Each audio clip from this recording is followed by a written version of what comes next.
All right, going live on YouTube.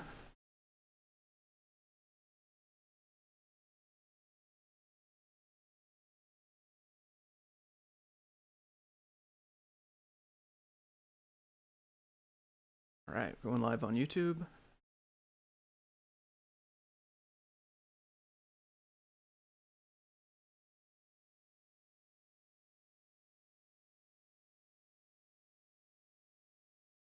All right, going live on YouTube.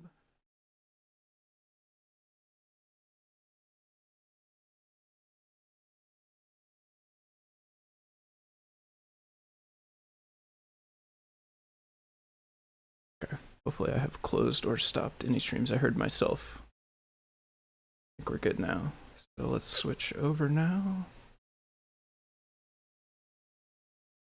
All right, hello everyone. Looks like we got a couple folks in the chat already.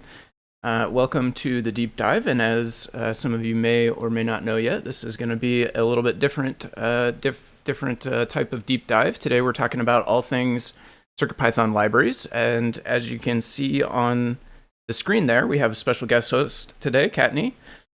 So let's do a brief introduction about the show, just because we do have new folks that tune in sometimes. So on this show, we are going to be working with, or talking about, in this case, CircuitPython related things. If you don't know what CircuitPython is, the best place to head is circuitpython.org, and you can learn more there. But basically, this is a version of Python that runs on tiny computers called microcontrollers. What is this? Okay, interesting. Maybe my hotkeys don't work for switching. That's all right. We can switch like this. I actually have one right here. So we're writing Python code that runs on devices like this. This one is a PyPortal Titano. It has a nice big touchscreen on it, but it also has an accelerometer and a NeoPixel, a couple other things on the back. We're writing Python code that runs on little devices like this, and there's all different shapes and sizes. I tend to like playing with ones that have screens on them. But if you do head over to circuitpython.org and you go to the downloads page, you can take a look at all the different devices that we can write this Python code for. And you can see that there are lots of different shapes and sizes and form factors of these things. So we're writing Python code on here to interface with other hardware, like sensors and lights and buzzers and beepers and screens and pretty much anything that you can connect. Any electrical component, we're able to connect to these devices and then use Python code to control it. Kattni, I think probably most folks that are watching will know who you are, but just in case there are some that don't, do you want to introduce yourself and tell us a little bit about who you are and what you do for CircuitPython? Sure. So I'm Kattni. I am sponsored by Adafruit to work on CircuitPython. Primarily, I work on the Python side, which means I work on coordinating the libraries and coordinating new contributors as well. And I have gotten into the core a little bit, but most of the time that requires a lot of help. But the Python side of things, not so much. I've been working with Adafruit since 2017, which is also when I started with programming in electronics. So it all happened pretty quickly. But since then, I've picked up a lot of different responsibilities at Adafruit, but included in that is coordinating all of the libraries. So that's why it made a lot of sense for me to guest today, because you're talking about my world. Indeed, yeah, we are, and definitely thank you very much for joining. I think it'll be great for folks to be able to hear from you while we talk about lots of this library-related stuff. So let's catch up and say hello to some folks in the chat over on YouTube. Amtout Mousa, Paul Julinik, and M4TK. Let's see, some on Discord as well who have jumped in. Gordy G, Zarnalin, Seagrover, Ask Patrick W., Ask Patrick W asked about Twitch stream. In my experience, the YouTube one tends to be a little bit ahead of the Twitch one, but I think it might be different for different folks. Kind of an echo. Let's see, hopefully it's not too bad. Double check a couple of settings. I don't think there is. I'm not hearing any echo, but I'm also not hearing the stream. Patrick W and Mark Gambler. So hello to you folks. Thanks for joining us. And like I mentioned before, this will be a bit of a different episode. Normally on the deep dives, I just jump right in and start working on something, oftentimes in a CircuitPython library or project. But today we're going to kind of take a step back and talk a little bit more about the meta, if you will, about libraries themselves, what they are, what we do with them, why they're helpful, how you can write your own, all kinds of stuff like that. Let's see, we are on the one without the screen, so let's go to the screen as well. I have a couple of slides. It's nothing crazy. There's like 9 slides here with some talking points that we will hit. I have this as a PDF, which I will try to share in the Discord if anybody wants to grab it for any reason. I think this will let me upload a PDF, right? Yeah, there we go. So I put that PDF, and we'll kind of bounce back and forth between that and a couple of different web pages and different stuff like this. No echo on this end of the YouTube stream. Perfect. Thanks, Steve Grover. I appreciate the heads up. Oh, and Gordy G as well says not anymore, so it looks like we got it taken care of. So CircuitPython libraries, like Kattni mentioned, these are sort of the Python level of CircuitPython. So this is a great place for folks who are new but want to get involved. C code, which is what the core of CircuitPython is written in, tends to be a bit of a steeper learning curve than Python. Python is actually a really great language for beginners, in no small part because of things like CircuitPython, but there are lots of other Python projects as well that tend to be much easier for beginners to pick up than something like diving all the way into C code. So this is a great place for folks that want to get started. As we go through, I have a couple of different links pulled up in this PDF, and so I'll just show you and we'll talk about kind of the pages. The first one is the libraries page here on circuitpython.org. This is where you can learn a little bit about the library bundles and about libraries in general, and this is also where you can come to download the current version of the libraries. And I will mention as well for folks, this is definitely a two-way street. So if you have questions for me or you have questions for Kattni, or you have questions about getting involved or anything CircuitPython or library related, please feel free to drop them in one of the chats, and we'll try to keep an eye on the chats and answer any questions that come up. So let's head back here. This was kind of our front page. And so first up is kind of the bit of news, the congratulations that's in order for the community. This is kind of why it made sense, I think, to do this stream right now. There's a couple other things we'll talk about as well that kind of fit the timeline pretty well, but just this past Thursday, we actually reached a milestone of 350 libraries published for CircuitPython. So this is between the Adafruit library bundle, which are the officially supported libraries that Adafruit pays folks to work on, as well as the community library bundle, which is where just members of the community can submit their own libraries for other people to use. So with all of those added together, we just recently crossed that threshold of 350, which is amazing. And definitely want to give thanks to anyone who has contributed over the years, whether you contributed to a library directly or you left a review, or even if you just came into the Discord and asked about something, raised an idea, hey, it would be neat if, that sort of thing. Definitely appreciate everyone who's been involved at every level in helping us get to here. And I will mention too, Kattni, anytime if anything comes to mind for you, feel free to jump in. Will do. So the first thing to think about is why do we have so many libraries? We're up to 350. Why are these things so helpful to us? And why do we keep making more of them? The gist of it is basically because the microcontrollers that we're using, while they are more or less basically just little computers, they are little computers. They have relatively few resources compared to, like a desktop or a laptop computer, or even something like a Raspberry Pi. We have very small amounts of storage. We have relatively little amounts of RAM. CPU power also tends to be smaller, although that doesn't matter as much for this purpose. But basically, we don't have a lot of room to work with. Some of these devices have less than a meg of storage. Some of the larger ones are up to 8 or 16 megs of storage, which is a lot for a microcontroller, but if you're used to normally sized files on a PC, then you'll probably know, 8 or 16 megs is really not that big. So having all of these libraries allows us to have more functionality for different pieces of hardware than we could actually fit on the boards.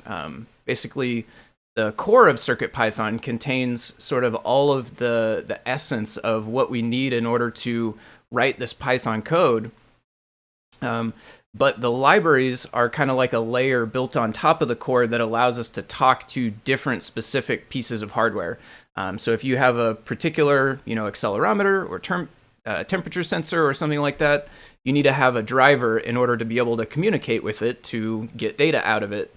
And that's where the libraries come in. And it wouldn't make sense necessarily for us to put that code that allows that particular piece of hardware to work on every single device, because lots of devices and lots of projects will never connect up to that particular sensor. So it would just be taking up extra space that is not actually adding anything to the device or the projects that it's used on.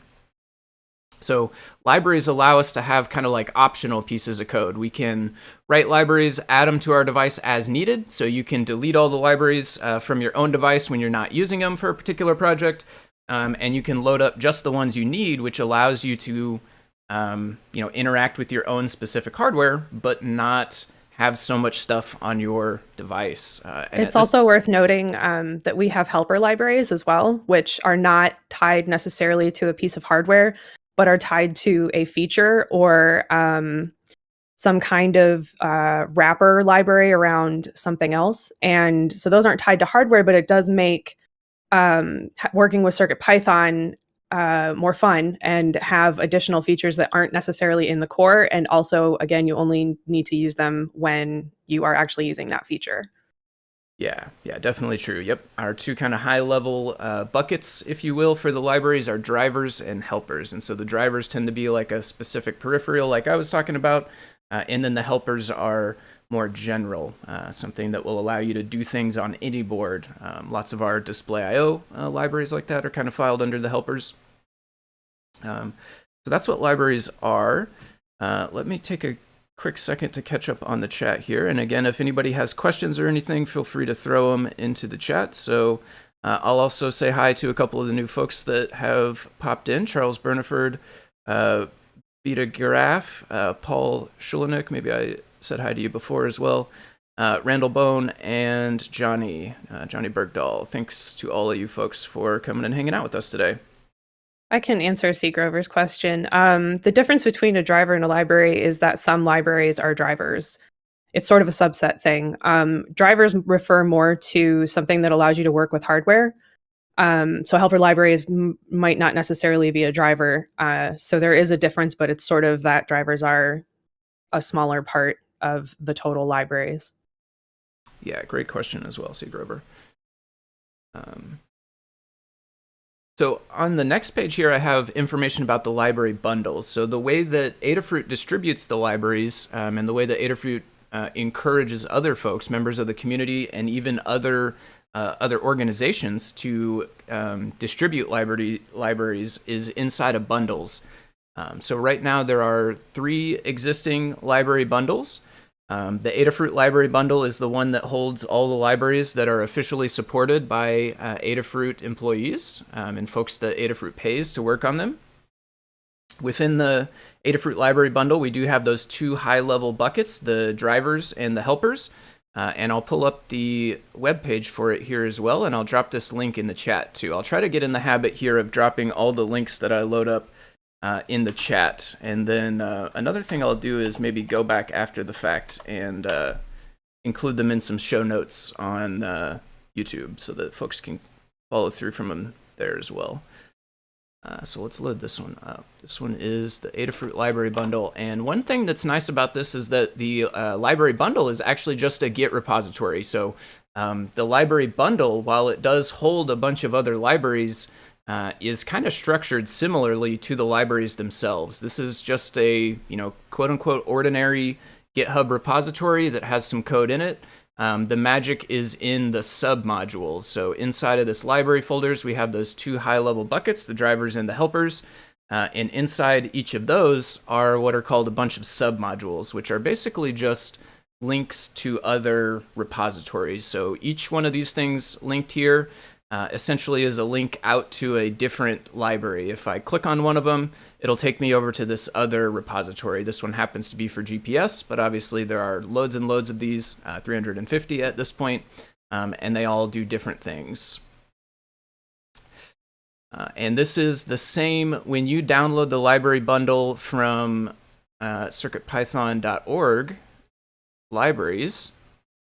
And you download the bundle from here, like this MPY bundle or the Python source bundle, or even the examples as well. This is ultimately kind of pulling a compiled version of this repository. It's all zipped up together for you. You can download it, and then you can copy your libraries from there. So let's see. Let's head back to here. Let's head back to this one. And let's see. So that's the Adafruit library bundle. The next one is the community library bundle. And this is where individual members of the community can contribute their own libraries and share them with others. So I'll link up this one as well. It's structured very similarly. So the repository for it basically looks and acts the same way as the Adafruit library bundle. It's just that this one has different sub-projects linked up to it, and these ones are not necessarily supported by Adafruit. They are created and maintained by individuals that are members of the community. So I'll link this one in the Discord as well.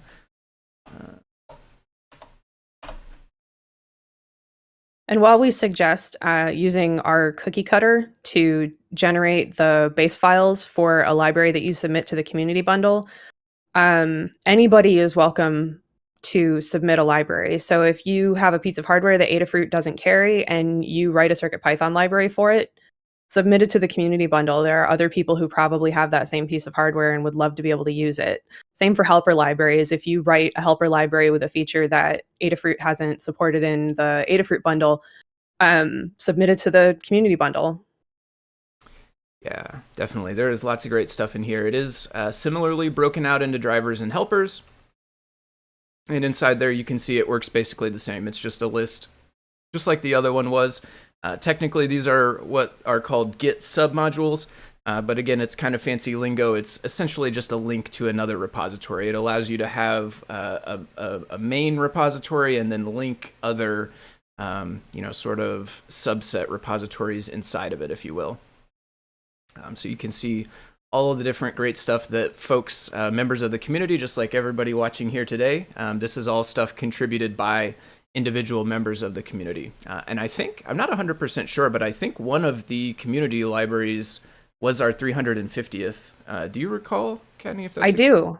It was. I don't remember the library, but I do remember the contributor. It was Tech Trick. Nice. Okay. Yeah, I was thinking that might be the case. I think I saw it go by in the Git timeline there, the message about it. So huge thank you, by the way, to Tech Trick, who has done a bunch of amazing work on the libraries lately. I want to say maybe the last, 4 or 5 months or something like that is around the time when Tech Trick first started popping up into the Discord and contributing and coming to the meetings and stuff. And they have done so much really good work across a ton of different libraries.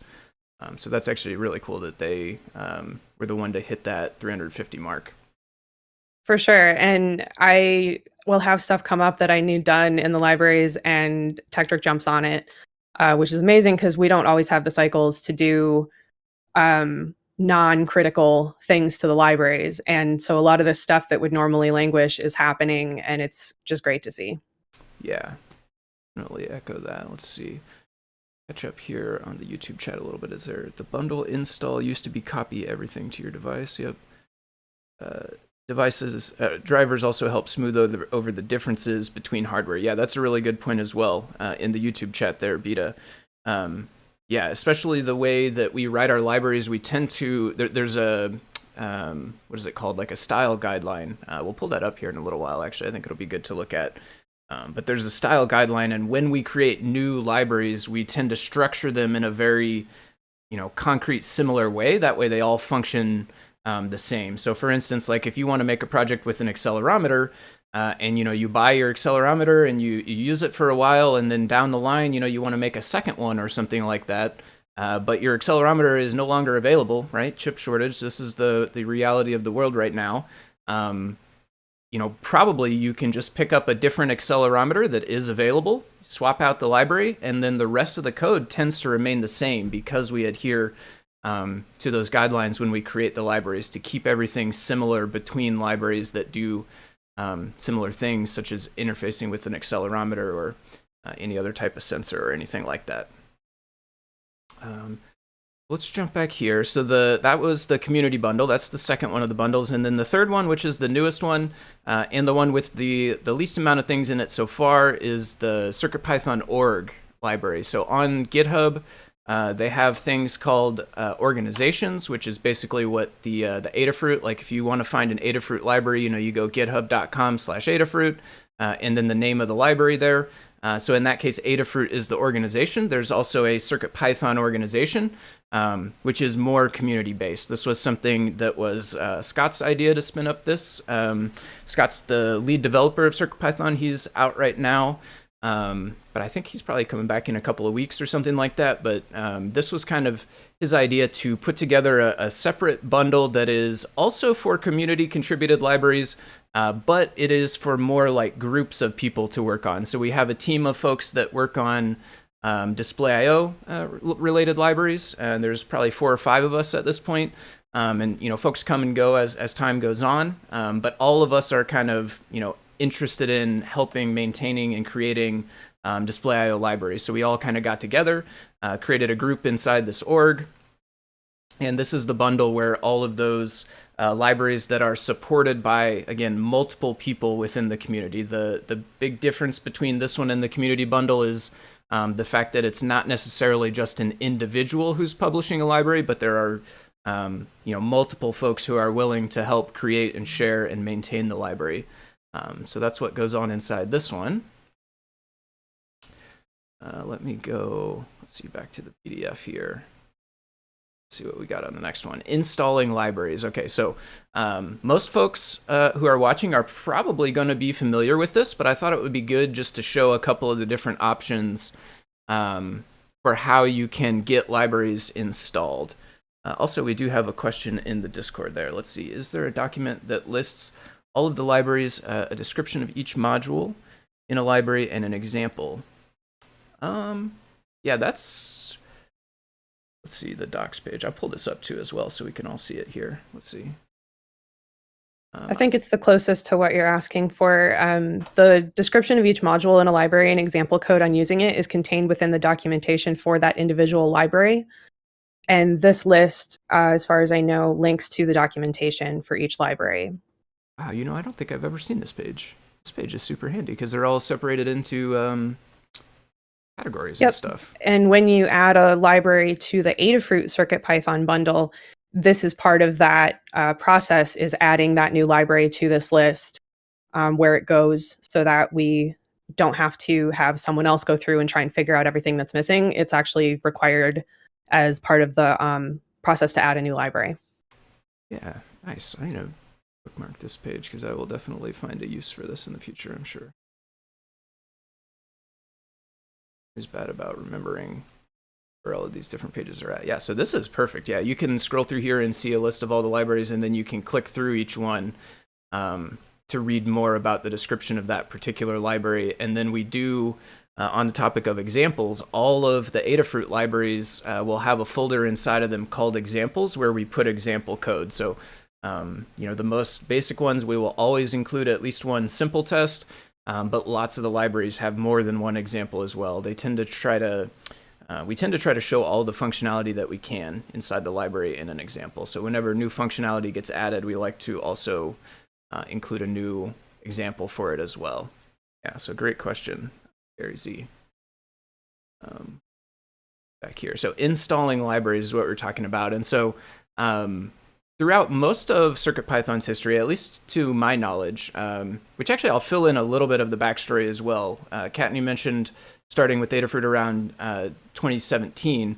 I am newer to Adafruit. I started contributing as a community member probably in 2019, early 2020 were my first few contributions to libraries. And then I've just been working as a member of the community since then. Made a couple of learn guides and different things like that here and there that I was contracted for. But then starting at the beginning of this year, 2022, I came on more, concretely to the CircuitPython team. So I'm working on the team part-time now, and I work every Monday. I work all day on CircuitPython related stuff. So that's kind of like my, 50,000 foot brief history of my involvement in the project. And to the best of my knowledge, the majority of the time that the project has been out and available, this top bullet point here was the way that you would install libraries. So you would go to circuitpython.org, you would click libraries up here, or else, just type in /libraries in the address bar, scroll down a bit, and then you get to the list of all the bundles. And so usually you want to just grab the MPY bundle. But if you actually want to see the Python code or anything, you can download the Python source bundle. If you want the examples separately, you can download a zip of those as well. And you can also access the community bundle from this page also. So you would download that, and then you would open it up. It's just a normal zip file. I'll open it up here real fast. And then, let's see. Real quick, originally, the only access to the bundle was through GitHub, and it would build in each release that we would do. And so the assets under the release is where you would download your version of the bundle that you wanted. And that was all manual. And when we really first started, just like somebody mentioned on YouTube, it was, you could just copy the whole bundle over. And that quickly became a major issue where we were running out of memory because we just kept adding so many libraries and so much hardware support. And so that's when it turned into, we had to explain, please only copy the libraries you need. And then eventually we got circuitpython.org going and got it in a much more readable and more easily downloadable format. Interesting. Yeah, that was before my time. I knew that they were published on the release pages, but I don't recall a time before, like when that was the only place to grab it. So that's interesting history. So this is when you download the zip. I downloaded the MPY zip, and I've unzipped it here. And what you find inside of it are 3 folders. The examples folder, which has all the examples for all the different libraries. The lib folder, which this is where the libraries themselves live. And then a requirements folder, which you can tend to ignore for most intents and purposes. This is more for the infrastructure side of things. But if you look inside of there, it's got the requirements.txt file, which is a commonly distributed file for software projects. That's for Python projects specifically. That's a file typically folks use with pip, PIP, the Python package installation utility. Inside of lib, though, this is where the actual libraries are at, and you would just find the one that you wanted. So, if we had a Funhouse device, or actually, let's say if we had a PyPortal device, since we do actually have a PyPortal here, and we wanted to load up the PyPortal library on it, we would come inside of here, we would copy it. I actually have 2 CircuitPython devices connected to my computer right now. I think the PyPortal was the first one, which I guess is probably on top. Let's see. We can always check here, boot out. Yep, PyPortal. So this one is the PyPortal. And then you would go inside the lib folder on your drive, and then you would paste it in here. In this case, I do already have a copy of it. I'll delete it for now, though, and we'll just paste a new one. And then it's as simple as that, right? Just loading a library is just copy-paste, which is really, really amazing, honestly. I had a little bit of experience in the Arduino world before I got into CircuitPython. And it's not like super challenging, but it is more involved to include a library in Arduino than it is CircuitPython. The fact that you can just copy paste these and it shows up as a thumb drive, this is like one of the most amazing things, frankly, about CircuitPython. It makes it so much easier to get new folks involved. Inside of Arduino, you kind of have to load up a URL, and then you kind of have to hunt through a list inside the software and choose which things you want. Again, it's not the end of the world. It's not super hard. But copy paste, it's tough to get any easier than copy paste. I will point out while we're here, some libraries are called, I think packages. Packages are the ones that are multiple files. So like this library here, Portalbase, or PyPortal, the one that I copied over, this is multiple files. So inside you can see there's multiple different MPY files. Whereas some of the smaller libraries are just a single file. So they don't have a folder, they just have a single MPY file.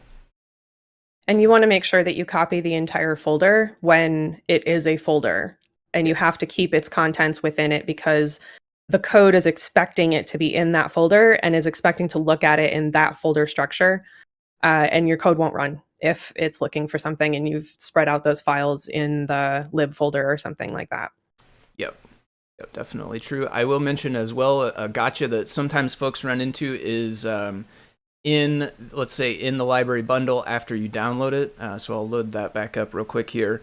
They'll go to find something, like let's say you wanted to find the NeoPixel library. This is the one where I've seen this happen accidentally a few times.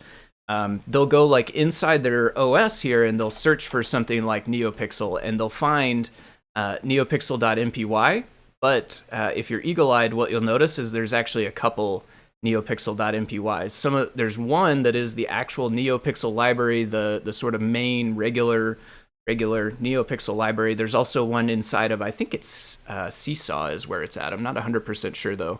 But there's one that's made for use with a different piece of hardware.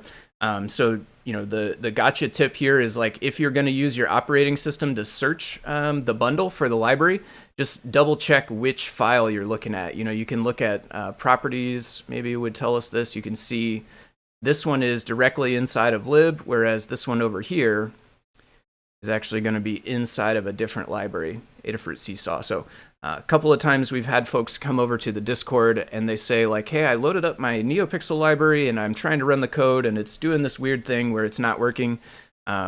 And this turned out to be the issue, is they had the Seesaw one accidentally because they just searched like this. So that's a quick tip. Let's see. Yeah, that's a tough one to troubleshoot too, because it's like the least expected situation. So it's not the first thing that comes to mind. You know, the first thing that comes to mind is, did you copy an older version of it, or is it actually copied or not? But imagining that someone copied the wrong version of it is unusual. So that one's a tough one. Yes. Yeah, definitely. And I see a couple of folks asking about any plans to have a dependency tool. So you, my friend, are in luck. Ronan over there in the YouTube chat, because that is, yes, there are plans. And in fact, the plans have already come to fruition. And that is our next topic that we'll get to in just a moment. And I will catch up. Let me just make sure if there's any other questions that we missed here. Argue it's sometimes easier to use Arduino. That's fair. That's fair. I will mention too, I have way less experience with Arduino than I do CircuitPython. For whatever reason, not for whatever reason, truthfully, the reason is the quick iteration. There's something like almost addictive about being able to just edit your CodePy and save it, and then it just runs. As a person who's worked in software for years and years and years, going on a decade as software being my primary career, the ability to save a file and instantly see it run and start getting feedback from it is just really amazing. It's one of the things that drew me to CircuitPython very heavily. And so for that reason, I don't have nearly as much experience with Arduino. Change your file manager. So I did switch that over to list. Let's see here, Neradoc. I will mention as well Neradoc in the chat. Shout out to Neradoc and Hug Report. Neradoc helps tons and tons of folks on the Discord. We have a help with CircuitPython channel over on the Discord. Right now we're in the live broadcast chat, but there's a help with CircuitPython where we have CircuitPython helpers who are around at all different times of the day, different days of the week. There's multiple different folks there where you can go and get help. If you're having trouble with your project, or you're trying to use a library and it's not working, or you run into a problem like I was talking about before, you think you got everything copied over and it's not working, you're getting a strange error, you can ask in that help with channel. And I will say a huge thanks to Neradoc, because I see Neradoc helping people out in that channel a whole lot. Let me catch up as well here. I guess the next thing. Yep. Johnny mentioned next thing. And Michael mentioned, having, I think, copied the wrong NeoPixel file. If you grew up on C or C++, then Arduino is easy. I could see that. I will mention a little bit more of my history. My history doesn't involve any C or C++. I started, the very first thing I did when I was a child was actually QBasic, but I didn't do very much of it, just enough to get hooked to kind of know that programming is what I wanted to do as a job, hopefully. But the vast majority of my experience is in Java, and specifically Android. Um, More lately, I do a lot more work in Python, and I happen to like Python a lot more. But I never did really have the background in C or C++, so I could see that being a big help to folks. If you have that background, Arduino probably feels a lot more natural. Okay, so our next one, copy pasting the libraries. Super simple, super easy. But what if you want something different? For folks that are interested in Python or Node.js, there are tools called pip, P-I-P. I think this is like, actually, I don't know if this is an acronym or what, Python Packaging Utility. I'm not sure if that stands for anything, but I know the name of it is pip. And then NPM, I do know that is an acronym, and it's Node Package Manager. These are CLI, command line tools that allow you to manage dependencies, to manage libraries, essentially, to install, remove, update, search for different libraries straight from your terminal. So you can find libraries on the internet. You can go and search Google or search GitHub or something like that if you're looking for libraries. But you can also do this from the command line in normal Python, CPython, which is the Python that runs on desktop computers. You can use pip, or in the Node.js land, you can use npm. And so we do have a tool. Somebody, I think it was Ronan over in the YouTube chat, just asked a minute ago about a plans for a dependency tool, and the name of that tool is circup, and it does already exist, and it is amazing. So let's copy this one, and I'll drop it in the chat. Made a data set. It turns out pip is pip installs packages. It's a recursive acronym. Oh, okay. Pip installs packages. Nice. Here. I'll link to, let's go to the GitHub for circup as well. I didn't have that one pulled up, but I'll head there real fast. GitHub circup. So this was, circup was, I think originally, was it created by Nicholas Intol? Yes, Nicholas Tollervey. And so this is the same person who created Mu, Yep. the editor that we tend to point folks towards, especially new folks for working on CircuitPython. So they have created lots of great stuff for the CircuitPython and MicroPython ecosystem.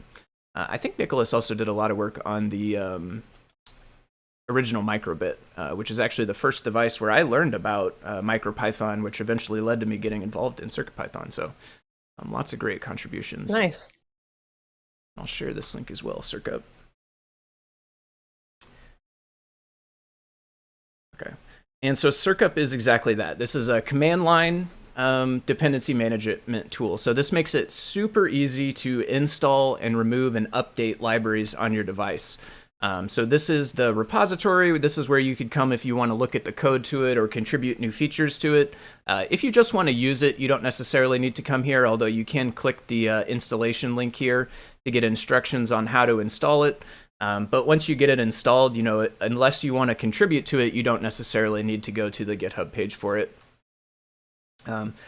We do have a learn guide for it, so I don't think we have talked about it too much, but Adafruit as a company is kind of split into two high-level sides, if you will. The shop side, which is where you can go and buy microcontrollers and sensors and any kind of LED widget you could imagine, beepers and buzzers and all kinds of interesting stuff, even an LED with a skull instead of the nice round thing, which I'm definitely eyeballing some of those.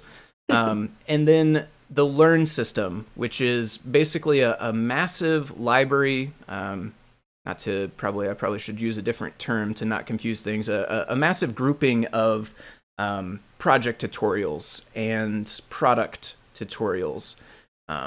Inside the Learn system, you can find guides that go over, almost anything. Tons and tons of different projects. Every new device that gets released gets a Learn guide. Every new sensor gets a Learn guide that shows you how to use it, that shows you what all the pins are, all of that sort of stuff. So tons of great stuff in the Learn system. I'll link that as well. I'm sure folks probably are familiar with this, but I want to keep linking things, and I'll put them in the description as well at the end. So that way folks who are watching this in the future who maybe aren't members of the community yet will be able to get all of the same stuff here. And this is a huge part of what makes Adafruit Adafruit. We don't sell you something and then leave you on your own. you purchase something from Adafruit, and there's almost certainly a guide of some kind available to get you started with that item. So if it's new to you, we're not leaving you out to dry. We provide you with, assistance and so on, not just on the Discord, but with guides in the Learn system. Yeah, lots of great stuff and new stuff being added all the time. There's even a segment on Ask an Engineer, which is a weekly show on Wednesdays, where they go over all the new guides for the week. And it's like almost every week that goes by, there's at least one or two, sometimes even more new guides going up. So new stuff all the time. Let me catch up on the YouTube chat here. Let's see. You use CircuitPython and Arduino about the same amount. It depends on the project. I love the simplicity of Python in a real-time computer. Yeah, Michael says that over on YouTube. Integrated glow-in-the-dark LEDs. There probably are some of those, I would guess. Let's see. Or like a web page that creates a zip for you from CodePy and has a list of libraries. Yeah, we should show that as well. I hadn't thought about that, but the project bundler. Yes. Let's take a quick detour here, and we're this. I will mention as well. This is like loosely planned. I have the slides that we're going through here, but we're definitely willing to entertain little rabbit holes here and there. We don't want to go too far off the beaten path, but we do want to show people all sorts of interesting and neat stuff. So if we just find project. Let's say this one was showed on Show and Tell this week, which looked really cool to me. This little sort of hand joystick controller that Liz made. Liz is one of the newest members to the Adafruit team. And so this is the guide that shows you how to make this project. This one happens to have 3D printed parts. It has a circuit, so you have to connect up a couple of different things together. There's, in this case, a speaker. Looks like a feather, probably NRF 52840 because it has Bluetooth built in, and then a couple of switches in this case. So, you can see we get the circuit diagram here. We got the 3D printed parts. In this case, it's for the case and a little mounting bracket inside of it. And then on the library and code side of things, what you'll find in all of the Learn guides. So let's see, this is the page that's going to show you how to set up CircuitPython on your device. So like if you bought a brand new Feather and it's not set up yet, this is the page you can follow to get CircuitPython installed on it. And then this page is the code for this actual project. And on the code for the project, there is this link right here, Download Project Bundle. And this is a relatively new feature. I think maybe 6 months or something like that is when this came about. I'm not 100% sure on the timeline. But this is a super handy feature. This actually also reduces the need for you to go and grab the bundle separately and load your libraries, or use circup, which is what we'll get back to here in a moment. This is another way you can actually get your stuff loaded up. You press this Download Project Bundle. That's going to download you a zip file with everything you need for this particular project. So if we head back here, we'll be able to find that zip and open it up. And then inside of it, what we'll have is the code for the project and a copy of all the libraries that project needs. So I unzip it, go inside of it. Sometimes we are supporting 2 major versions. Right now we happen to be on just one major version, CircuitPython 7. But when, for instance, CircuitPython 8 starts coming out, there will be a period of time, a couple of months or something like that, where we will have some support for CircuitPython 7, and we'll start supporting CircuitPython 8, and then you would see both of them listed here. If the version of MPY changed in between, I think is when we make the second one. So in this case, we just have one. So we go right inside 7.x. Here's the CodePy. So again, this is the code for the actual project. And then there's a lib folder right here that has preloaded all of the libraries you need. So you could just copy all these libraries from here over to your device. Again, inside CircuitPy lib. Load up your CodePy as well from that zip, and then you're good to go. You have this whole project loaded up. You don't have to do anything more than that. So thank you. Who was it that mentioned that? Was that Neardoc? I think so. Yeah. Thank you, Neardoc, for mentioning that. It's definitely a good thing to show folks. Yeah, Zarnalin, good point as well. If anybody is looking at guides and if you run across something that seems out of place or is out of date or something, if it gives you an instruction that is no longer correct for whatever reason, there is a feedback link here. So if you click this feedback and corrections, it'll give you a little form where you can basically submit a contact. You can let us know what you found, and you make sure to do it from the page that you're on, and then it will populate into the folks who have Learn Guide basically like editor access, admin access to be able to edit the pages, they have a page where they can go and see all of these feedbacks and what page they were submitted from, and then of course go and fix whatever the issue is and update the guide. Bundlefly, yep, so that Bundlefly I think is the name of the tool that creates these bundles here. And there's I don't have a quick and easy way to bring it up, but if you search around for Adafruit Bundlefly, there's a really cute sort of fly mascot that I think is really awesome. That's one of the neat things that I like about Adafruit is a bunch of these different little cute icons that represent different things. I mean, there's all kinds of different ones now. Blinka being the main one, which is on the screen right there. The CircuitPython snake, but there's actually a ton of other ones. Adabot, Minerva, the Bundlefly, the Badger one I thought was really cute. Yeah, that was on me. Nice. Let's see here. 50% of the time, solder the header pins the wrong way. Get the desoldering guide. Project Bundle is still internal to Adafruit. Yeah, there's the fly. Thank you, Kattni. You're welcome. Great to have a tool. Yeah, I don't know too much about the code behind it. That may be, I do know the Learn system, the actual code behind the Learn system was built custom for Adafruit, and it is one of the few things that is not fully open source, is the code behind the Learn system. And I don't know where Bundlefly fits into that, which side of the fence it's on. Let's see here. Oh, we have one sticker or whatever those are called in the Discord even, so we can send it straight in there. Nice. Okay, so let's head back and talk about circup a little bit more. So this is really nice, being able to download the project bundle. This is a great way to do things.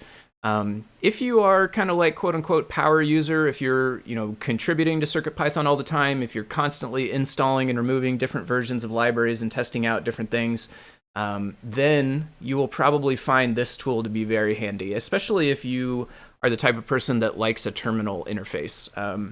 Terminal interfaces are not for everybody. Lots of folks, if you just look at the terminal, their eyes gloss over, and it's kind of like it seems harder than it is. Honestly, once you start using it, it's actually quite easy. You're just typing a command one at a time, and then it's going to do its thing for you, or it's going to tell you, why it didn't work or whatever. It can be a bit cryptic depending on what commands you're using, but it's really not that bad. So I would encourage folks, anybody here, if you're like, on the fence about wanting to use command line tools, I would encourage you to give it a try. It's a super nifty thing if you can get the basics of using the command line down and kind of get past the idea of not clicking and using the mouse and stuff like that to interact. So circup is a command line tool like this. So you open a terminal, you run a command, and you can run commands to install, remove, update, check versions, do a couple other things. So I figured I would show a quick demo of it on the fly right here so we can see how easy it is. So I'll go to bundle. Let's close this one maybe. Yeah, let's close this one. And I don't know, let's say we want to install, what do we have open here? Actually, let's see, do we have anything?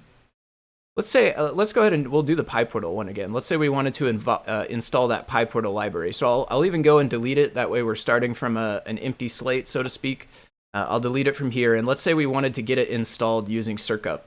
Super easy. All we do, actually, I think circup, maybe it's going to be confused because I have multiple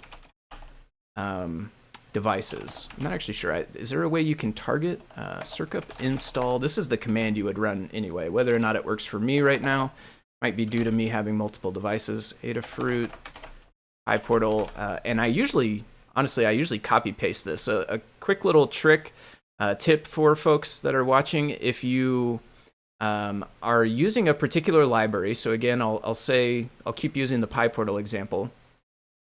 If we find the PyPortal submodule and we look inside the examples directory, one of the nice things about circup is that it uses the same names that you import. Let's see here. Am I blind? Where's PyPortal? Did I skip it under drivers? Well, if there's portal base, PyBadger.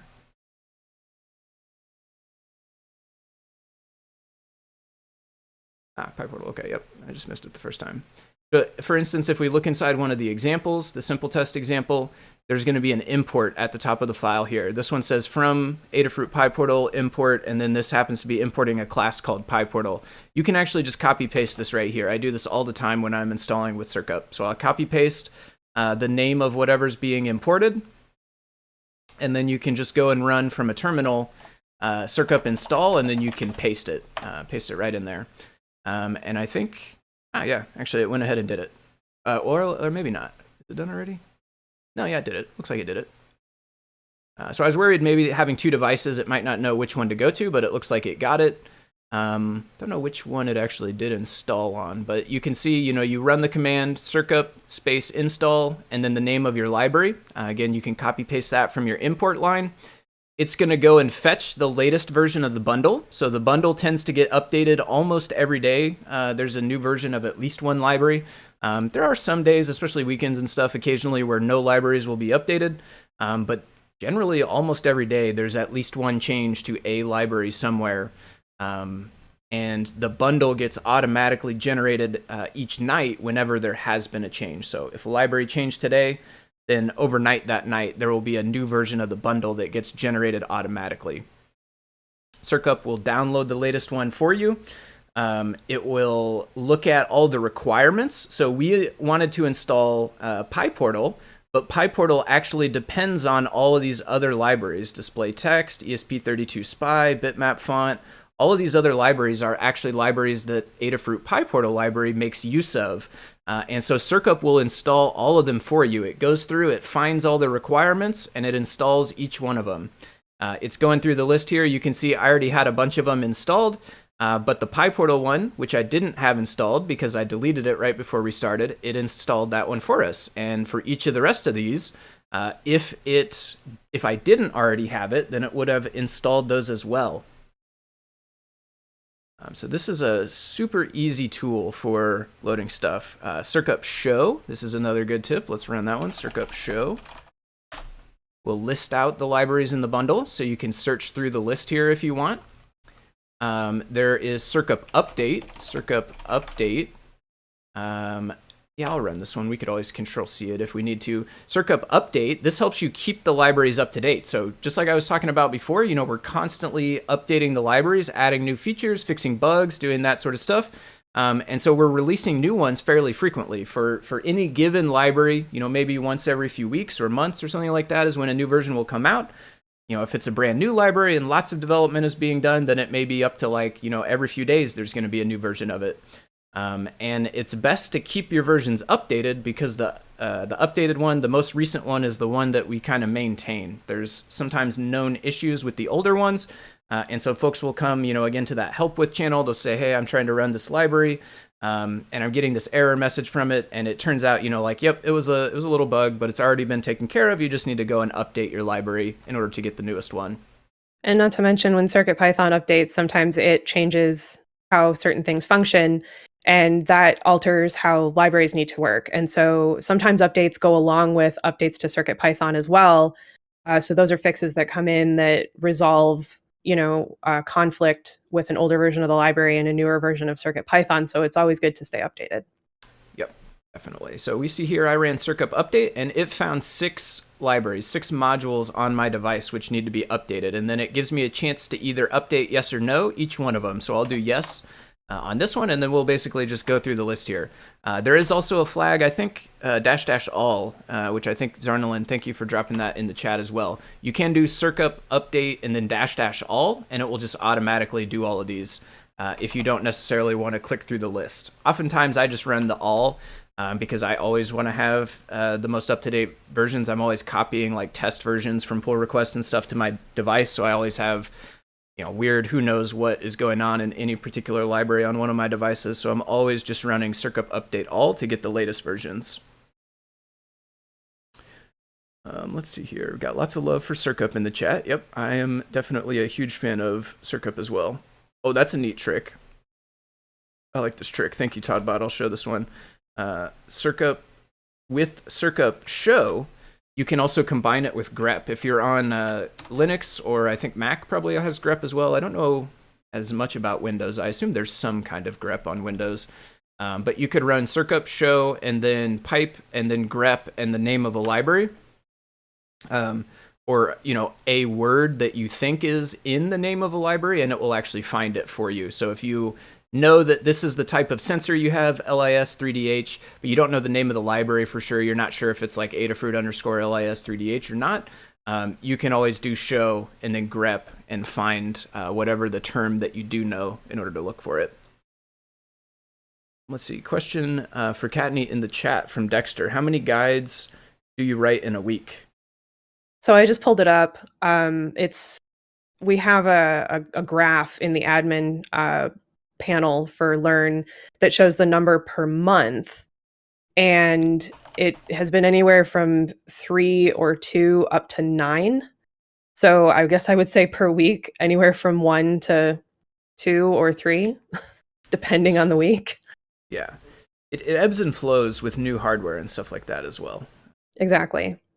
And I will mention as well for folks that might not know, Kattni works on a lot of the guides for the new hardware. So like if a new sensor is coming out or a new feather, a new main device, microcontroller, whatever it is, like we mentioned before, there's going to be a guide created for that, and Kattni does a lot of work on those guides. So she is probably making more guides than most of the people who do author them. And Liz has actually started doing some new product guides for breakouts. So she will also be helping out with that. Nice. And let's see. Ask Patrick W dropped an even better hint in the chat, which is you don't actually even need to use grep, which this is new to me. I didn't know you could do this, but you can go circup show and then like LIS3, for instance, and it will actually find it for you. So in this case, there's actually a couple of different LIS3s, the 331, the 3DH, which is the one we were looking at, and the 3MDL.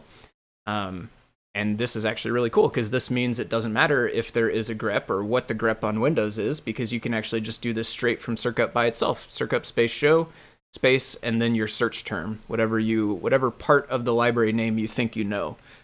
So thank you, Ask Patrick W, for mentioning that. That is new to me, and that is amazing.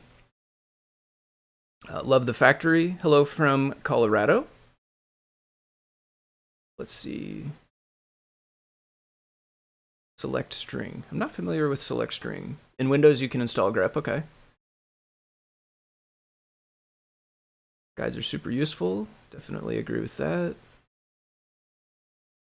Is typing and doc markup required or recommended for the community bundle contributions? Is a question from C. Grover. Kattni, do you want to take a stab at that, or I can answer? So you're referring to the type hints, I assume, that we're doing on all of the Adafruit Circuit Python libraries? I think so. And things like doc strings as well that go into the Sphinx documentation pages. So it's not required, because obviously how you want to maintain your own library is up to you.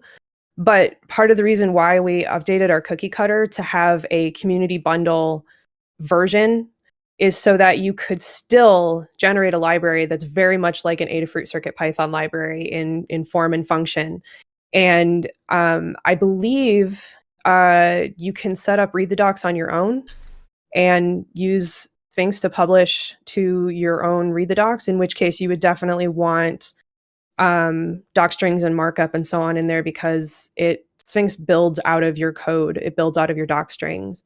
So none of that is required, again, because it's a community bundle. It's meant to be for the community, by the community, and we don't impart rules on it per se, but we do make it easy to be able to produce a library similar to an Adafruit Circuit Python library.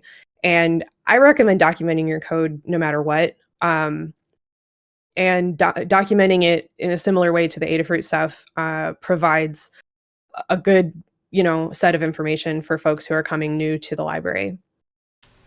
Yeah, definitely. And I can confirm too, individuals can set up read the docs. I have my own read the docs accounts, and just like Kattni was saying, if you do run cookie cutter, which we'll take a look at a little while later, but if you set your library up in the same way that the official ones are created, you can reuse tons of great automation and infrastructure that will automatically build your docs out of your code, just like she was saying, and publish it right up to read the docs live. So it takes a bunch of the manual steps out of the works, and you can do all of that stuff very easily. Let's see. Format doesn't match. Yeah, so this format, MPY format doesn't match. If you see that, that means that you have a different version of CircuitPython than the version that that particular MPY file is expecting. So it's not with every major release, but with some of the major releases of CircuitPython, the kind of like version of the MPY compiling gets changed, and then the old MPY files no longer work with that newer version of CircuitPython. So that error that you have there basically means that either your version of CircuitPython is too new for a library that you're trying to use, or vice versa. Your CircuitPython version is too old for the particular library that you're trying to use, that particular MPY file. So you have a couple options. You could either update one or the other, or you could go back and get an older version if you really wanted to. You could go find the older version and run with that instead of the newest one. But it's definitely best to update. You'll get an error like that in your in the serial console as well. If you log into the serial console and you're trying to run an MPY that doesn't match the version of CircuitPython, the error is very similar, and that's exactly what it means. So if you ever run into that, take a look at what version of CircuitPython you're using and what version of the library you think you're using, and update one or the other, as Tim said. A couple folks on YouTube have confirmed for us on Windows you can, it looks like somebody did successfully use grep, and then there is also a pipe more, I guess, on Windows for doing piping as well. That's a good tip for folks that are on Windows. For sure, yeah, you're welcome, C. Grover. Let's see, I think you're a bit beyond libraries. Have you considered hosting a linked collection of community CircuitPython full projects? That's a good question. I would say the closest thing that we have today to that is probably this awesome CircuitPython.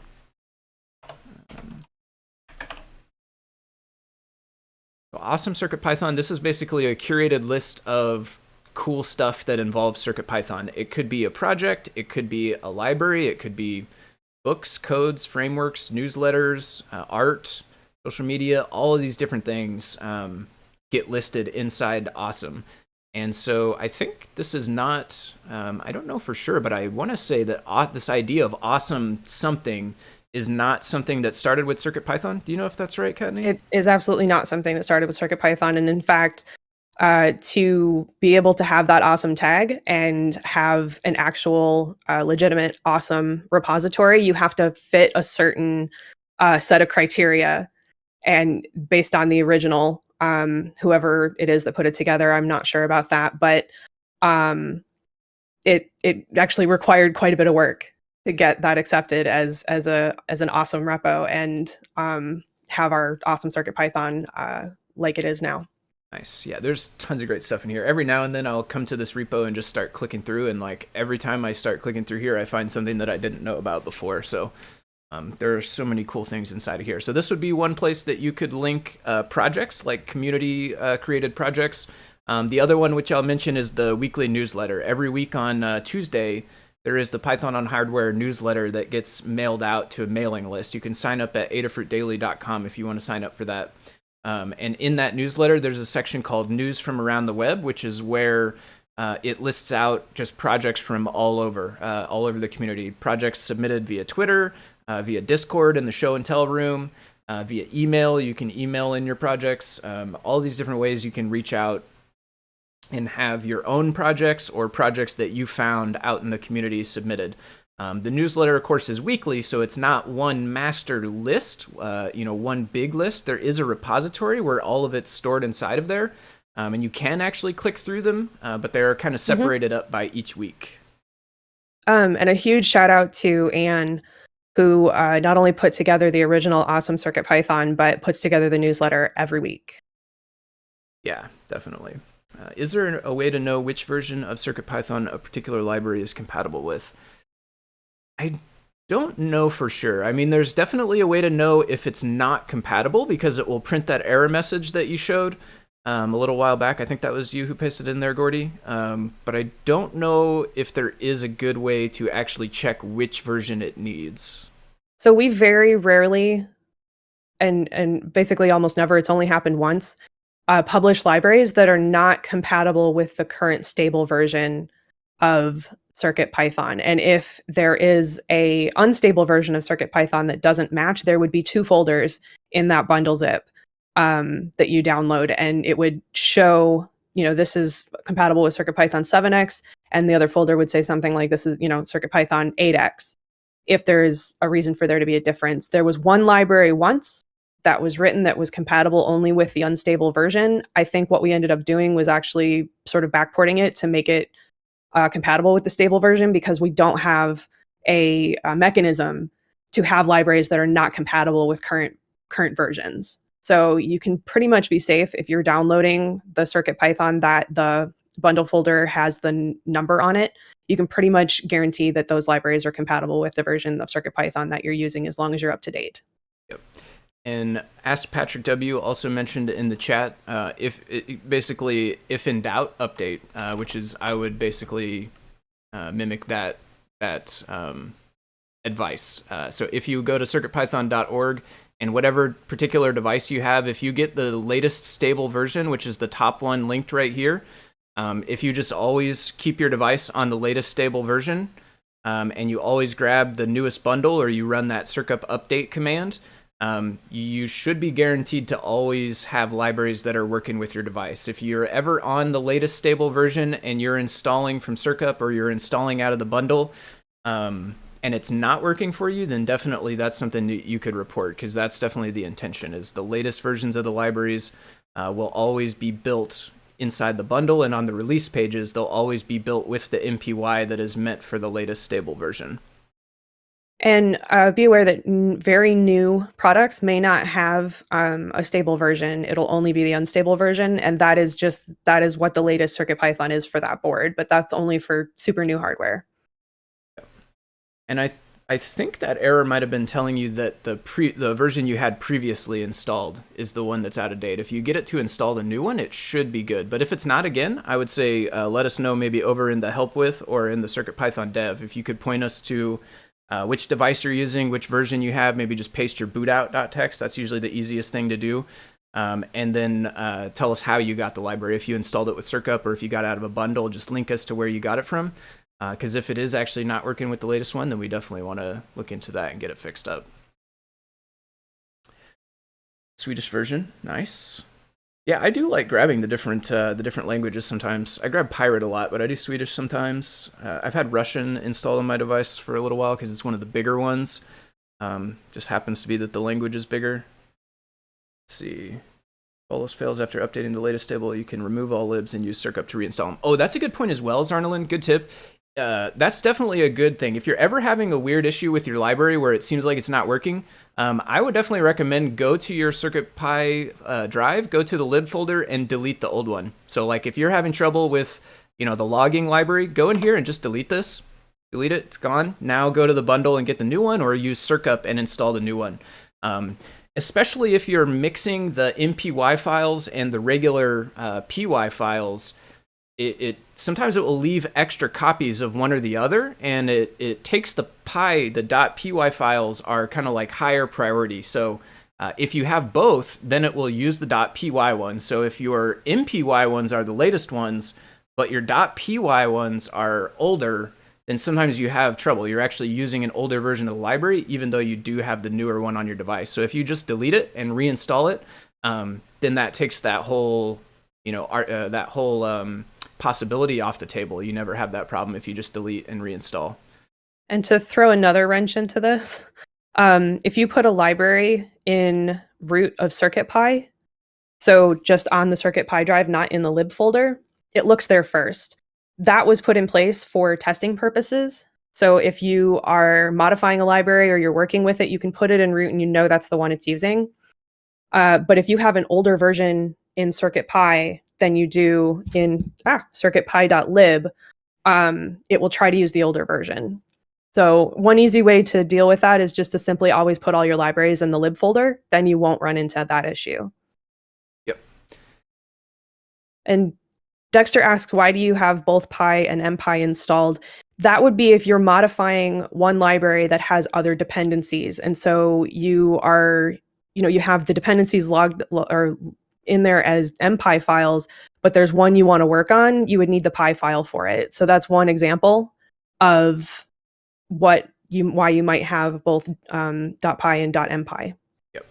Yeah, oftentimes like end users who are just making projects, generally, the main bundle, the first bundle that's linked on the page, as well as the first thing that circup will install for you is the MPY version. Usually the folks that end up having the .py versions are folks who are trying to develop, either test out like pull requests for the library or develop new features for the library, or maybe they're having some problem with the library that they're trying to troubleshoot. You can load the Python version, the .py version, and you can add print statements if you need to try to see where things are getting to, where things are going wrong if you're having trouble. So usually that's when folks end up having the .py versions. Yeah. So next up, we talked about MPY a couple of times, and this slide calls out more specifically what MPY is. So when we say the MPY version of the library, we're talking about the version of the library that's been compiled with this tool that's called MPY cross. MPY-cross is the name of this tool, and this is also a command line tool, so it's similar to circup. You open your terminal, you run a command. This one is not installing libraries, but it's compiling Python files into MPY files. And there's a couple of reasons we do this. The main one is kind of like back to, I think it was slide 3 here, where we were talking about why do we have all these libraries? Because we have limited resources on the microcontrollers. Again, there's not a whole lot of space. There's not a whole lot of RAM compared to traditional computers. If we can squeeze these libraries into smaller files, they take up less of the storage space, they take up less of the RAM when you import them and use them, and both of those things are very, very good when we have such small devices, right? Small amounts of storage and RAM. I'll show you, so let's link here to MPY Cross. If you're interested in MPY Cross, it is published on PyPy, so you can install it with pip. It also, I think, is linked as a submodule inside the core repo. You can build it inside of there if you want to build your own binary to run it on your system. And I'll show you real quick how this works. It's super straightforward. I actually have this other library opened up right here. This happens to be a library that I was working on recently for a pull request. This is VC0706. I think it's a camera, if I recall correctly. But the actual specific library doesn't matter too much. What I'm going to show you is how you compile it, and it's actually really straightforward. You just run, once you get MPY cross installed, you can just run that command MPY cross -o for the name of the output file. So in this case, usually what we do is we just use the same name as the library. This one is called Adafruit _ VC0706.py. So we just use the same name but .mpy instead of .py, and then that other argument, that last argument there, is the name of your input file. So if we run this command, that's all we have to do. If I let this refresh over here, then you can see right away we have this MPY file that showed up. And if we go and look at this, what we'll see, the Python version is 9.4 kilobytes, and the compiled MPY version is 2.3 kilobytes, so like less than a third the amount of space. That's going to save your storage space and your RAM when you go to use this library. So it's really, really great to be able to compress this down smaller. So Neradoc pointed out that the one on PyPI is a MicroPython version, and it doesn't work with CircuitPython. Ooh, thank you for that. So definitely build out of the CircuitPython core if you do want this tool. That will get you the version that works with CircuitPython. Yeah, thank you for the heads up. I didn't realize that. That's definitely a good point, though. I apologize for pointing folks to that wrong place. But yeah, in the CircuitPython core, I think you can run the command like make space MPY cross. And it has all the like build files and stuff in there. It will build the CircuitPython version.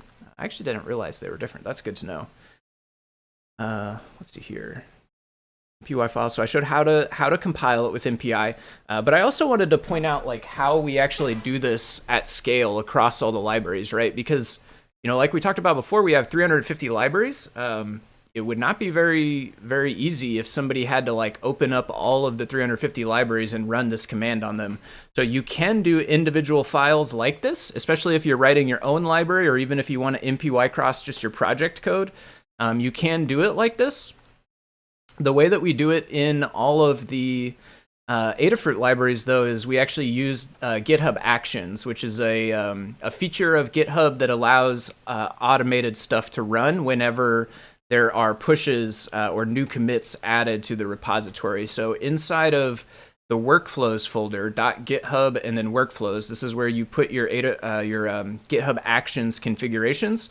we have a particular task called build assets. This is in the release actions. So this one runs anytime that a new release of a library is created.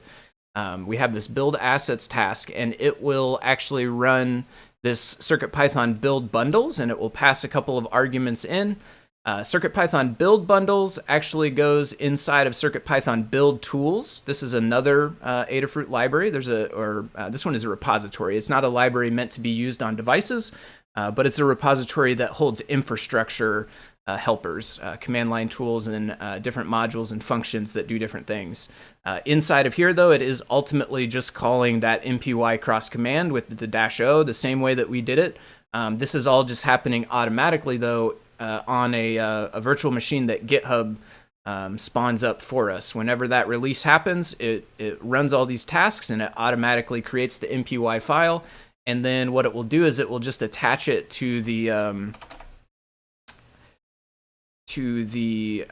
release page. So if we go find just a library, it doesn't even really matter which one it is, but if we look at a library and we go to the releases page here, under the release, there will be assets, and then right here, there is a copy of the MPY zip, the PY zip if you want the plain text version, and then there's also a separate one for the examples and a couple of other infrastructure pieces like a JSON file that has some information about this library, and a Z build tools version and things like this. So it uploads a couple of these things, including the MPY version. So it automatically builds it and it uploads it right to this page. And then this also kind of is what triggers that nightly build of the bundle. So whenever Adabot runs overnight, she will notice that this library has been updated, and it will trigger it to build the new version of the bundle and release that overnight, so that way the next, starting the next day, folks, when they download that bundle, will be getting the latest new version. Let's see here. I was in the PDF instead. Yeah, I think that's it for MPY files. For all intents and purposes, they work the same as .py files. When you want to load them on your device, you just copy them into that lib folder, just like you would any other library. And if you do use circup, it will automatically install the MPY ones. My guess is there's probably a command, like an argument, to do the PY ones. I don't know for sure, but I suspect that's probably the case. A quick difference is that you can't actually read an MPy file. Yeah. It's compiled. So if you are looking want to look at the code or a particular feature of that library, you'll need to look at the .py version. Yeah, really good point. If you do open up the MPY as text, you just get all this gibberish stuff that doesn't really tell you much. Whereas the PY file, that's plain text. You can just open that right inside of a text editor. I don't want to use Atom necessarily, but and this is all just plain text Python code, regular old plain Python. All right, so next up we have, I think, Frozen. Yeah, Frozen libraries. So this is actually one of the things that it took me a little while to understand the difference between these two things. So I thought that was a good reason to include this slide and kind of tell folks about it. So we have compiled libraries, MPY versions of the libraries. We also have what are called frozen libraries, libraries that are frozen in to CircuitPython builds. So these are libraries that are actually included in the CircuitPython image that's loaded on a board. And these actually get put into that CircuitPython build automatically. Copy this link as well. And this is when there are boards that, when you use libraries for them, result in a memory allocation error, which means it runs out of memory. The frozen libraries, if I understand it correctly, don't get loaded into RAM. And so, for example, Circuit Playground Express is a very popular board. And there is a Circuit Playground library that has all the features of the Circuit Playground Express and the Bluefruit in it. However, if you try to use the Circuit Playground library directly onto the board, it will run out of memory pretty much automatically. And so we froze into the Circuit Playground Express build the Circuit Playground library and all of its dependencies. And that way, it's twofold. One, it's a great experience because folks can plug in that board and begin coding immediately with the Circuit Playground library and not have to load anything. But the real reason for it was that it just doesn't work if it's loaded directly on the board. For the Bluefruit, for example, all of those fit just fine. So there's nothing frozen into Bluefruit. But specifically for Circuit Playground, that's an example of a board that has all of the libraries necessary for the Circuit Playground library frozen in. Yeah. And this link that I dropped in, this is inside of the core repo, the actual CircuitPython core repo. So this is when you load a CircuitPython UF2 file, this is where it came from. It got built out of this repo. And so that particular place that I linked to is inside this frozen folder. And this one is also one of those Git submodule things. So all of these things listed here are all Git submodules, just different repositories linked in.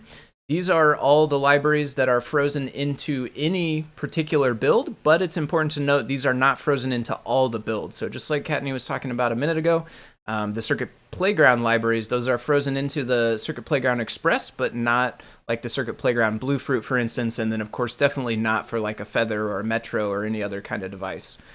So this is where the frozen libraries live. They get copied from here when you make a build, but I did also want to point out where they actually do get attached to a particular build. So we're diving a little bit deeper here, but if we look inside the core and we go find a specific device, like let's say the Circuit Playground makes a good example. So you go into your port, you go into boards, and then you find your particular board. So if we want the Circuit Playground Express, there's actually a couple of different variations of this one, which is, again, due to that same issue of limited space. Some of these other libraries required for like the Cricut and for Display I/O are much bigger, and so there's different builds in order to accommodate, using those features. Inside of this makefile, there's one of these makefiles for every single board that CircuitPython supports, and listed at the bottom of this file is all of the frozen libraries. So you can always look here to see which libraries are actually frozen into a particular device. So this is a great place to look if you want to know, what batteries are included, so to speak, for any given device. Let's catch up here. If MPY are incompatible between MicroPython and CircuitPython, perhaps it should be CPY cross in a .cpy file. Possibly. I don't know when or where or who that made that decision, truthfully. I actually didn't realize until just now that they were different. I'm grateful for Neradoc pointing that out. Otherwise, I would have been continuing to point folks in the wrong place. In that docs area where all the libs are, there's a page that lists the board. Oh, nice. I did not know. Oh, support matrix. Okay, I didn't know that this was listed in the support matrix. Let's pull this up real fast. Thanks for linking this, by the way, Zarnalin. I'll show folks this page. So yeah, support matrix, this does show you all the different modules that are available for a given board. So like if we go to Circuit Playground Express, for instance, again, we see the different builds, the Cricut version, the Display I/O version, and then the regular version without any of those. And you can see all the things listed here. Although I do think these ones are built-in modules, not yeah, libraries. those are all built-in modules. There is no documentation that lists the frozen modules. Yeah. That I'm aware of. Yeah, this is the only place I know to look for it, is the make files. This one will show you the built-in module. So all of these modules are, they're not libraries, they are built into CircuitPython. They are modules inside CircuitPython, but they can still be included or not included on any particular build. So some of the larger ones, like Display I/O, for instance, get turned off on some of the smallest builds, some of the builds that go on the devices with the least amount of RAM and storage. We turn off all kinds of stuff. Keypad, for example, is not turned on for Circuit Playground Express either. And it's basically what we end up doing is when we add a new feature to CircuitPython, we build CircuitPython for what we consider to be the smallest boards and the largest translation, because that is basically the situation where we need the most space. And when it does what's called overflowing, the build is too big to fit on the board. And so then we will go back and say, okay, what is crucial? What do we really need? What can we turn off to basically make a build that's functional for each board? And so sometimes we'll turn off, any number of things to make a particular build possible for a given board. Yeah, definitely. Yeah, especially the smallest ones, the M0s, like SAMD21s especially, those tend to be kind of the smallest devices that have the least amount of space and RAM. So Trinket and Gemma, for example, because there's not even an Express chip on there. Yeah, those ones are like under a meg of storage, I think, if I recall correctly. So you really have to be selective about what gets included or not.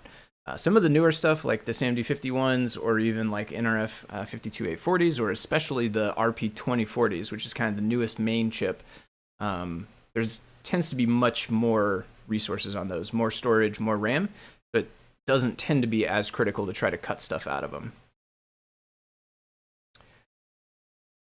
And then the last thing I wanted to mention, though, is like if you have a particular project where your project does use specific libraries and you want to save space like this, you can actually freeze them in yourself. So you could go get the CircuitPython core repository. You could come to that make file for the device you're using, and you could actually add your own stuff in here.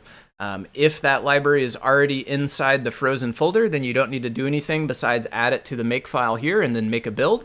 But if it's not in the frozen folder already, then you need to copy it into there, either add it as a submodule or even copy paste it if you just want to do a quick one-off build on your local copy there, and then you can add it inside the make file after that and make a new build with it. Contributing. So for folks that want to get involved with helping us develop libraries, testing out new features of libraries, this is what this page is all about. So again, there's a very helpful Learn Guide for this that I'll link.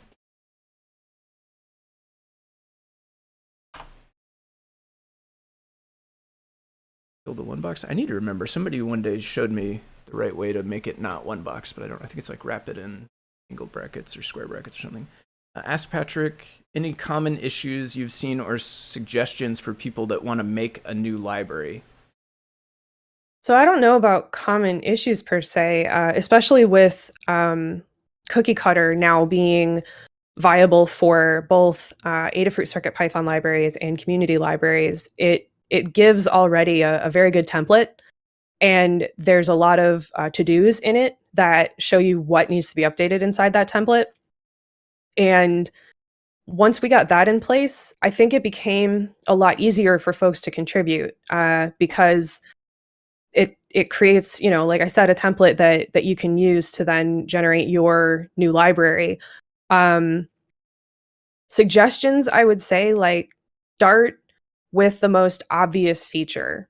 So if it's an accelerometer, start with acceleration and just get it working, get data. And once you've got data, you know that you've got it sorted out, how you read that register, how that register affects the data, and what needs to happen for data to be pulled from that, from that chip, and go from there. You're going to get, if it's for hardware, you're going to get deeply involved in what's called data sheets. And data sheets have all the if they're good data sheets, they have all the information you need to write a library. If it's not a great data sheet, of which there are many, you may not have very much information at all. And so you'll be trying to figure things out on your own. I don't recommend starting with anything that has a really sparse data sheet if it needs one. As for helper libraries and so on, the way that I learned and the way that I wrote the Circuit Playground library was to actually write code in code.py that did what I wanted to do in the library, and then move it into the library and sort of, for lack of a better word, libraryify it, which means adding the actual syntax for it to work inside of a library. And I would get that function working in the library, test it out, and then add it. And then the next thing I would do is pick the next feature that I wanted to add. I would get that going in code.py and repeat. So helper libraries, you can often start in code.py and make sure that your code works, and then get it working in the library, and perhaps simplify it or turn it into a couple of different functions if that makes sense, and so on and so forth. And that is true what Zarnlin said. You may have to translate data sheets. There are definitely data sheets that are not in your native language. Definitely, and I will give my stamp of approval as well on starting your library in code.py. So for folks that have watched the deep dive before, or if you watch my streams on Saturday mornings, I also stream. A lot of times what I end up working on are display.io helper libraries, and that is the exact way that I start them. I will start writing my code in CodePy first, get things working how I want, and then kind of refactor it over into its own file in a library. Yeah, and there I will mention also a quick sneak preview, I guess, of the last slide here. There is some information on creating libraries on the last one, so we will get to a little bit more as well. I'll pull up this Learn Guide page though. So this is for folks who want to contribute to existing libraries. This one is less about making new ones and more about contributing to the ones that already exist. But we'll talk about creating them on the next page as well. So just like with everything, there is a Learn Guide for it. So this Learn Guide here is how to contribute contribute to CircuitPython with Git and GitHub. This one is written kind of in the context of contributing to the core partially, but the process is pretty much the same for contributing to libraries. So this guide it's written to contribute to a library. Oh, I gotcha. Okay, I misunderstood. Yeah. No. It will apply to the core as well. However, the actual examples are applied to a library. Nice. Okay. And I reference this guide all the time. There's lots of stuff. This one and another guide that we'll look at in just a minute, the sharing your library guide, I reference like constantly while I'm working on new libraries. This one will show you how to get set up with GitHub, how to do things like add your files into your repository, commit, push them, and then make pull requests. Right. This is the process that you go through when you want to essentially offer up a new change to a library. To give you a quick sort of breakdown timeline of how that works. So like, let's say you want to add a new feature to a particular library. You're going to go to GitHub, you're going to clone that library down to your computer. That's basically just downloading a copy of it, but downloading it in a special way where you're going to be able to push it back up to GitHub. You want to make a fork of it. I probably should have mentioned first, make a fork of it is going to be basically making a copy of that library under your own GitHub account. So all of the libraries, all the Adafruit ones are hosted inside of the Adafruit account. If you're making your own update to a library, then you'll fork it, which is basically going to make a copy under your own account. So like for me, I would fork a library and then it would make a copy under github.com/foamyguy. So you'll make a fork, then you clone it. That's going to download it to your local computer. You make your changes to it. So code up whatever new feature you want or code up a bug fix or anything like that. And then you're going to commit it. All these steps are laid out and it shows you how to do them on all these different pages here. But you commit it and then you push it. That's going to get it up back into GitHub, but it will be under your own account. So that's going to push your updated version into your copy. And then from there, you do what's called making a pull request. You go back to the Adafruit version of that repository and you create a pull request that says, hey, I created this new feature and I want to suggest that we add it to the main library. So you create that pull request and then that kicks off the review process. Some of the CircuitPython librarians, which is the review team, they will come by, they'll see your pull request. They'll look at the code changes, they'll test it out, they'll decide, if there's anything that needs to be changed from it. They'll work through it with you through that review process, let you know if there's anything that you need to change before it's ready or anything like that. And then finally, once everything is looking good and it's been tested and everything's good to go, it will get merged in. And so at that point, it's basically adding, your changed version to the main real, central Adafruit version of that repository. So that merge will then bring your changed code into the official library so that everyone else gets it whenever they download that Adafruit library. I will add one caveat. For the libraries that are frozen into various CircuitPython builds, we're very careful about adding significant amounts of code because it does increase the size of the CircuitPython build and sometimes makes it too big for a given board.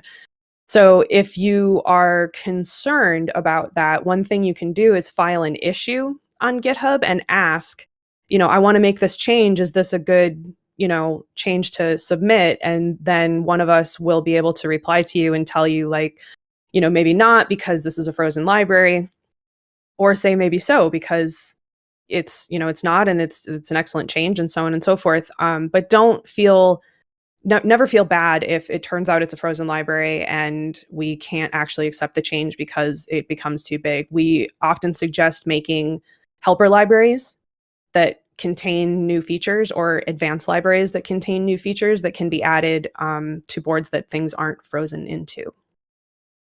Yeah, definitely. couple of questions that came through on the YouTube side. Axel asked if you get an error, like in a traceback, so you're running your code and it raises an exception, it crashes, and you look in the serial console to see what the error was.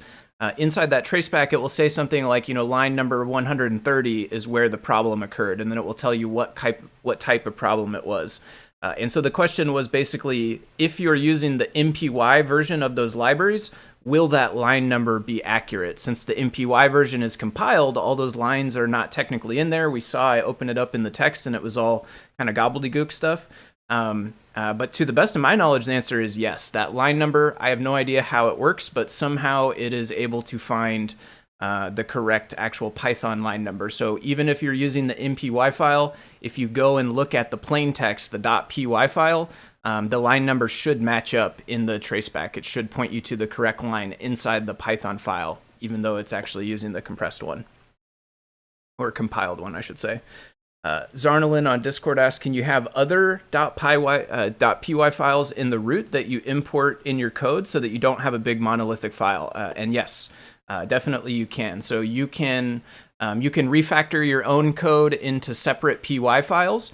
Sometimes people will even put like all of their main code in a separate file, and then inside CodePy it will just basically have like one line that says import this other file.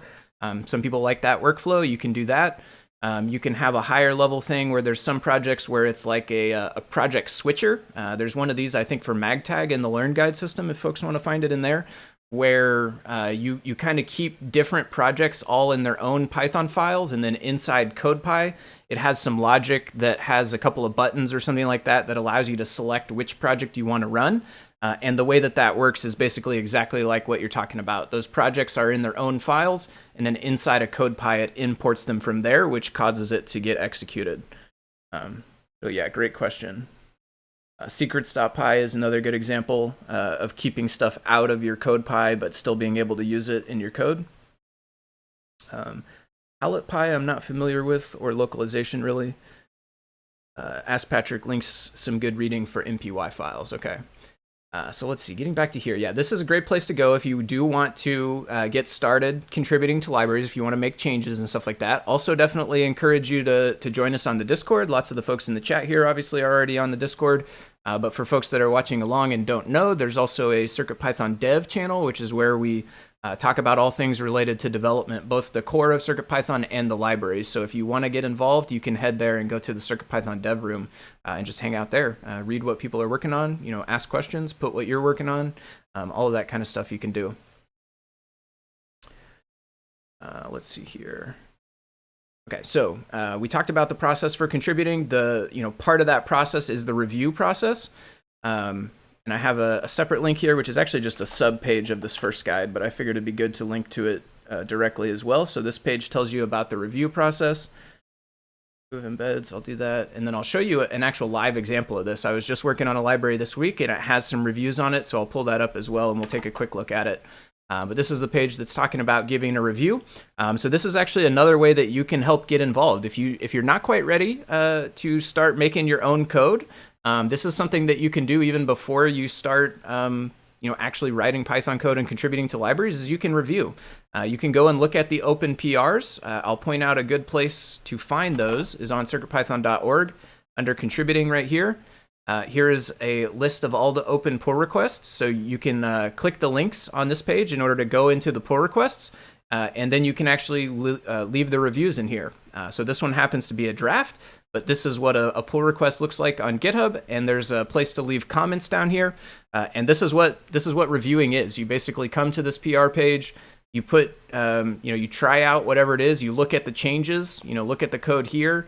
You download this particular branch, this proposed change, download it, run it on your device, test it out, look at the code changes, find typos, even documentation, things like that. All of that stuff is just as important and just as helpful as writing actual code. So you look through here, and then if everything looks good, There's this review changes right here, which has an approve inside of it.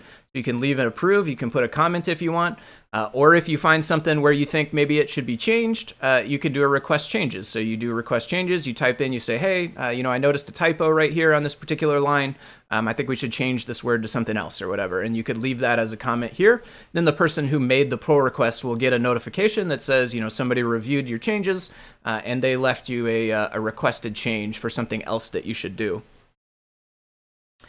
ToddBot, I definitely second what ToddBot says, which is testing PRs on the hardware is always very much welcome and appreciated for sure. That's one of the easiest things you can do as like a community member to start getting involved is just load up these pull requests, and if you have the hardware for it, download it and run it on your device. Not only is it helping us out by reviewing the pull requests, but it's helping you out because you kind of learn. Honestly, that's how I learned a lot of what I have amassed about CircuitPython is doing testing like that. People either bring problems into the help with room or people, submit pull requests like we're talking about, and I will go and test out those things and try to work through the problems with them. And this is a great way to learn, learn all the different things that you need to know to get into this stuff. That's reviewing, and I'll pull up this one. This is one that I just worked on recently. If anyone is interested in a specific example. This is that VC0706, the library that we were looking at earlier. And this was a pull request to add typing information, which is one of the more recent sort of efforts we have across the libraries, is adding typing information to all of them. So this is one that I filled in. I created the pull request. I went through that whole process that I talked about before, forking and committing and making the pull request and all that stuff. And then Tektrick, who we mentioned before as well, who's been doing lots of great work across a bunch of libraries, was kind enough to review this for me. So he found a couple of things that I didn't do correctly the first time, which is awesome. More folks looking at this means more chances that we're going to catch those errors, those bugs, before they get published. So Tektrick looked this over, found a couple of places where I should have done stuff differently, left some comments, those requested changes about it, like, hey, this one could be a different type. That sort of stuff. And then I went through, found all of their requested changes, and then made them, pushed them, asked him again, hey, when you have a chance, can you look over this again? And he did. So he came back. This was even earlier today, and came back and approved it. So now these changes look good. They're ready to be merged. Or if, we want to get more reviewers, we can have more reviewers look it over as well. Good first issues, I'll point out as well. This is a great place for folks that do want to get started. This is kind of once you're past the reviewing stage and you actually want to get started writing your own code and submitting changes, this is kind of the next level up, basically. And this is the good first issues. And so this is, again, on circuitpython.org, contributing. And then this is over on the Open Issues tab. And then there's a drop-down right here that has a couple of different labels or categories of issues. And I went directly to label good first issue in my address up here, but you can, of course, just pick whichever one you want out of this dropdown. Good first issue is where we put all the ones that are kind of the most basic. These are good for folks who are just beginning to get involved in CircuitPython. You don't necessarily need a huge amount of experience with Python or CircuitPython. These are things that are relatively easy to do. And of course, we're always willing to help folks in all the various different places, either on GitHub or in the Discord. If folks want to tackle these things and you need to know more in order to do it, you can always reach out in those places and we're happy to help. Lots of the good first issues that exist right now are these typing annotation ones like I was just talking about. Was it Hacktoberfest? We created all of these issues for the type annotations across all the libraries. So we created like 200 or 300 of these open issues. We've actually gotten a fair number of them knocked out. And Tektrick, again, I will say huge thanks and hug report to Tektrick. He has done a bunch of these things. I think we're down, I think we have like 100 or so done. The number is not listed on this page. I saw it somewhere the other day, though, but we're narrowing in. We certainly still have a lot to do, but we have knocked out a huge chunk of them. But this is a great place to start. I also recently published a video on YouTube that shows the process of adding these type hints to the library. So if you're interested in getting involved in this way, you can check out that YouTube video. That I added types to that VC 0706 library in the video and showed you, going through it and how I found the types, how I typed them in, what syntax to use, all of that kind of stuff. And another thing is we try to make the good first issues as thorough as possible so that you don't have to really understand much to be able to actually complete it, including I just created one that has exactly what the fix is in it because I didn't have time to complete the fix, but I think it's on Matrix or I don't remember. It was a documentation issue where Sphinx was not oh, it's right above it. It's in MacroPad. Nice. That's it right there. And it has the fix in it. And basically says if that's not clear, here's how to do it. So that good first issue is a good example of one that goes through and actually explains. And all the typing annotation ones are pretty thorough as well, where they explain exactly what needs to be done. And that way, you don't have to exactly figure anything out. You can just go in and do what's explained and complete the fix. Yep. Yeah, so if anybody out there is new and wants to get involved, this is a good one to start off with, try and tackle if folks are interested in that. And again, if you need help, you can reach out on the Discord or leave a comment back on that issue there, and we're always going to be happy to help folks out. Which gets us to the last couple things that I had pulled up to talk about, which is creating and sharing your own libraries. So we talked about contributing to existing libraries. This is more about creating your own new library. So if you have an idea for a library and you want to create it and submit it either to like the community bundle, or if it's for a piece of Adafruit hardware, it could get submitted to the Adafruit bundle. This is the stuff that is going to help you do that. So first thing I have is a link to, again, yet another Learn Guide. There's a Learn Guide for everything. This one is about creating and sharing a CircuitPython library. And again, it's got a bunch of these different pages that walk you through the entire process. It'll help you get everything you need installed. It will tell you exactly what commands to run, exactly how to do everything, explain in detail what each step is going to do, and how they all work together to end up with a nice library at the end of it, which you can then push onto GitHub. And then the process of actually adding it to the bundle is actually just creating a pull request. So the exact same way that you submit a change for a particular library, which is creating a pull request, you do the same thing if you want to add your library to the bundle. This is a great guide. Again, I am constantly coming back to this guide and referencing different stuff in it. A couple of the things that this guide talks about are some of the sort of ancillary tools that we use in all of the Adafruit libraries, things that get run automatically by the GitHub actions. Oftentimes this is referred to as CI, continuous integration, I think is that acronym. This is basically those tasks that run automatically whenever you make a commit or whenever you make a release. Those are all powered by GitHub actions. And we use a couple of different tools for all of our libraries to keep them all similar and up to date and just like the same across the board as much as they can be. So we have it run both Pylint, which is a utility that kind of looks for Python code that is not as good as it could be. There are certain best practices where like you can code it this way, but it's actually, it's better to code it this other way. Pylint basically is an enforcer tool that goes through and does that. I think the name lint is like shaking the lint out of something, or turning your pocket inside out to get the lint out of it. I think that's kind of where the name comes from. And so Pylint gets run, and if Pylint reports any problems with your library, then you go through and you look at each problem and you fix it. Sometimes it'll just be like, hey, this variable could have a better name, or there could be you should use parentheses here, or you shouldn't use parentheses here, or something like that. So Pylint will do those checks, and then there's also the black code formatting. So this is a Python code formatting tool. You run this tool against a Python file, and it will go through the file and basically reformat it to a standardized format. It will add new lines wherever it needs them. It will break things into multiple lines if it needs. There's a bunch of different rules, again, best practices, so to speak. The folks who created this project decided, this is the way that you can write your Python code to have it come out the most manageable, basically. And so this enforces all of those rules. And these are two of the things that run on all of our libraries. And what we do is we actually use this other utility called pre-commit, which allows it to run all these things at once. So Pylint and Black are the individual checks, but then pre-commit kind of compiles a bunch of those checks into one command and runs them all at once, and then spits out the output for you. So I could actually very, very quickly, I could show you pre-commit, pre-commit. Also note that Black doesn't do functional changes. It's only formatting changes, and at times, Pylint will actually require functional changes. Yep. Yeah, good point. Yeah. Ideally, yeah, when Black runs, the code will change, but everything will function the same. Whereas Pylint, like, Pylint might tell you to change a variable name, for instance. And of course, you would need to change that variable everywhere where it appears.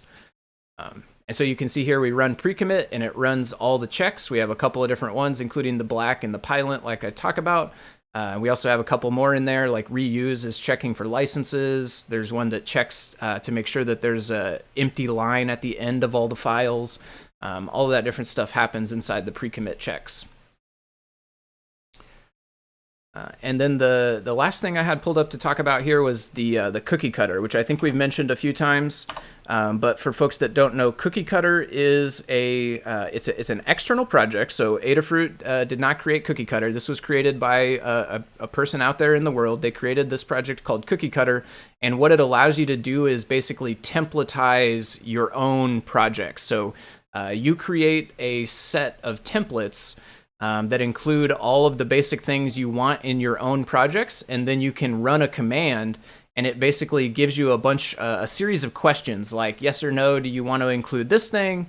What name do you want your project to be? What's the name of the author? All of that sort of stuff. It goes through a list of all these questions, and then at the end, once you have answered everything, it will actually spit you out a built library. So obviously, it's not going to have the code in it. You still need to write the code yourself.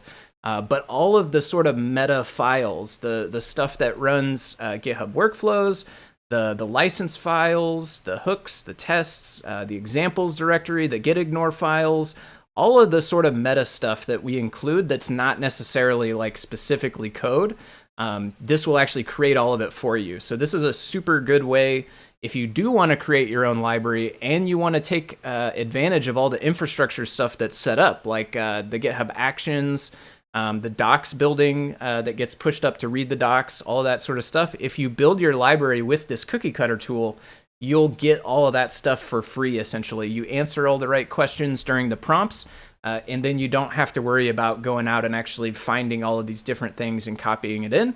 And your library will be set up the exact same way as all the ones that we build and put in the Adafruit library bundle as well. And I'll show you quickly. I think we can even run one real quick. So and again, I reference this page all the time. So I don't actually have this command memorized, but I know where to find it, which is on creating a library. This page actually talks about Cookie Cutter and all the different files it creates. So if you're interested in all those specific files, there's a big list of them here you can look through. This page also has the command on here. Down here, here's how you get it installed. Here's how you run it. This is another command line tool. So you just copy it out of here, or maybe this is easier. Run it in a terminal. I will just, doesn't really matter which terminal we run it in. Go up to here. We'll paste it to run. And so it just asks me all these questions. So the first one, it's like, hey, we downloaded this before, but there might be an updated version. Is it okay to go ahead and download it again? Yep, let's do yes. That way, it's always good to use the most up-to-date version. First question, which bundle are you targeting? Adafruit bundle, community bundle, or CircuitPython.org bundle? So let's say I'm making my own new library that I'm going to submit to the community bundle. So I just choose 2, the number 2 for the community bundle. GitHub user, so I'm making my own personal library. My GitHub username is FoamyGuy. So I'm going to fill that in. Author name, I'm going to put my name. Company, I'll just put FoamyGuy usually for the company as well.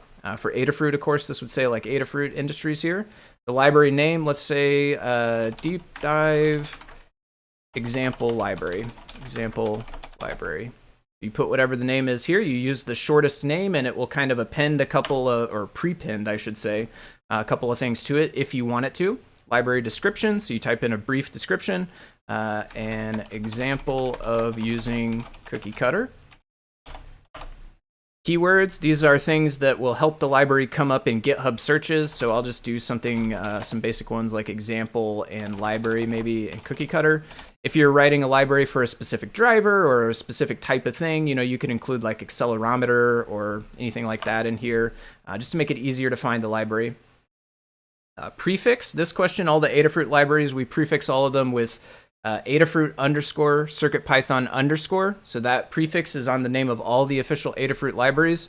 And so if you were building for the Adafruit bundle, then that's what you would put here, and it even actually prompts you automatically. This tool is smart enough to adjust the future questions and the default values based on the previous ones. So the fact that we chose community here determines what some of the default values for the rest of these will be. If we had chose Adafruit, then the default values actually get built in for us. So for prefix for my own library, I'll just put foamy guy, kind of mimic that same idea of prefixing it with the entity that created it. If it's an Adafruit library and it's for a specific product, you would include the product ID here. This one's just an example, and let's say it's going to be a helper library used on many different devices, so there is no one specific product, so we'll just blank on that one. Does it require bus device? So if it uses I2C or SPI for communication, then it will require bus device, so let's say yes. Same thing for register. If it's going to use I2C or SPI, then it's probably going to need register.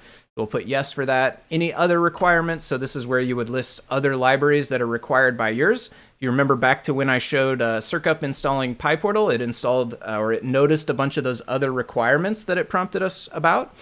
This is where those essentially get entered. So if you need other libraries for this one to work, you list them here. For now, I'll leave it blank.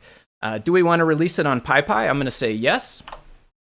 Do we want to make Sphinx documentation for it? I'm going to say yes again, but to Kattni's point earlier, this is optional. If you're making your own library and you don't necessarily care about deploying it with PyPy, or you don't necessarily want to make your own documentation pages and put them on read the docs, then you can keep the defaults of no here as well. So you have lots of opportunity to kind of customize. And then at this point, it will create basically this library for us. So if we go back into my folder where I ran that, and we find deep dive, we have here, foamy guy, CircuitPython, deep dive example library. So it created all of this for us. And you can see there's a bunch of files in here, license files, README files, requirements, setup py, git ignore, pylint rc, read the docs, YAML, GitHub for the workflow, action stuff, examples folder, licenses folder. All of this stuff got created automatically by this cookie cutter tool. So this is, whenever we sit down to start a new library, this is how we do it. We run this tool, we answer all the prompts, we get that outputted, sort of starter library, and then we fill in the code and push it up to GitHub and go from there. Let's see here. I'll catch up a little bit. Cookie cutter roller. Oh yeah, those cookies are awesome looking. I will note too that the cookie cutter repository has the README covers, I believe, more towards the Adafruit bundle. But it looks like it's got pretty much everything you just went through. So it might actually have prompts available for all the bundles. So if you're unsure what a particular prompt means, check the README on the repository for cookie cutter Adafruit CircuitPython. And it has a quick explanation for each one of the prompts. Yep. And that's in this creating and sharing a library, I think. Or is there a separate one for cookie cutter? Oh, I think it's in there as well, but it's in the README for the repository as well. Oh, I see what you're saying. Yeah. Adafruit cookie cutter, Adafruit cookie cutter. Find this one on GitHub as well. This is also just a repository hosted on GitHub. In the README here is where it explains some of that stuff. So yeah, here's all the prompts in order, tells you exactly what each one is. So this is a good place to reference as well. An icon for cookie cutter. We could probably make a little character for cookie cutter. That'd be kind of nice. But I think that is everything I wanted to cover. So we have a couple of minutes. I think we'll try to cut it around 6, so we have about 4 or 5 minutes. If anybody has any other questions, drop them in the chat now. Kattni, if there's anything else you want to tell the folks about, now is the time. Maybe, I guess we should mention PyCon. Oh, yes. So PyCon 2022 is coming up. It's being hosted in Salt Lake City, Utah. It's in 2 weeks from yesterday. And 3 of the Adafruit folks will be there, Jeff, Melissa, and myself. And we will be hosting open spaces. We will be hosting 2 days of sprints. And I'm giving a talk for the Education Summit on CircuitPython, learning with CircuitPython. And I'll also be hosting a mini sprint for the Education Summit as well, which is pretty much just having folks get comfortable with using CircuitPython. It's not about development. The sprints after the conference are more about development and coding. The open spaces, again, are during the conference itself, and those are, I will have a bunch of CircuitPython hardware with me, and we'll be able to show folks how to get started using CircuitPython on the Circuit Playground Bluefruit, with a ton of examples and a ton of extra hardware to hook up, so that when folks get through the basic examples, they've still got plenty to do. Other than that, we will be around. So if anyone is attending PyCon, please let us know on Discord is probably ideal, in the CircuitPython dev channel or the Help with CircuitPython channel. Either one works. And make sure that we get a chance to meet up. Yeah, definitely. I think it sounds like a lot of fun. I will not be there this year, but it does sound like a lot of fun. And I know there's lots of folks who that is their first experience getting involved in the community. I've heard from a couple of different folks where their first experience in CircuitPython was working in these sprints at PyCons in years past. So this is a great place to and get your feet wet and get involved with folks with the folks who are the most knowledgeable about it around to help you out. We've actually recruited at least one person from the development sprints. So that's where they got involved, and just ran with it from there, and then ended up joining us eventually as a paid intern. So yeah, definitely. If you're there, find me, and I'll have tons of CircuitPython stuff to play with. And my plan is more to jam out on hallway track, which is mostly hanging out and getting to know folks throughout the conference, and then hosting the sprints. Nice. All right. So we didn't get any other questions, so I think we are about ready to wrap up. So thank you to everyone who watched. Anybody who wants to get involved with any of the stuff we worked on, please come over to the Discord. That's the easiest place to start getting involved. Thank you to everyone who has contributed everything. And yeah, this has been the deep dive about libraries. If you're interested in the development side of actually watching someone code libraries, I will say normally that's what I'm doing in this deep dive time slot. Today was kind of the odd stream out, if you will. We wanted to talk about libraries and have Kattni here and have this discussion. But ordinarily in this time slot deep dive, since I've been doing it, at least it's me coding, generally coding library stuff. So if you're interested in seeing work on that, then come back next week at this time.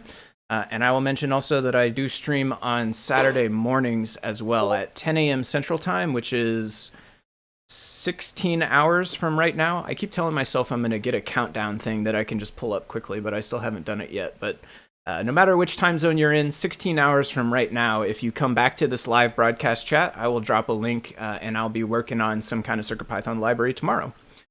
So yeah, thank you, Ask Patrick W, and everybody else who watched.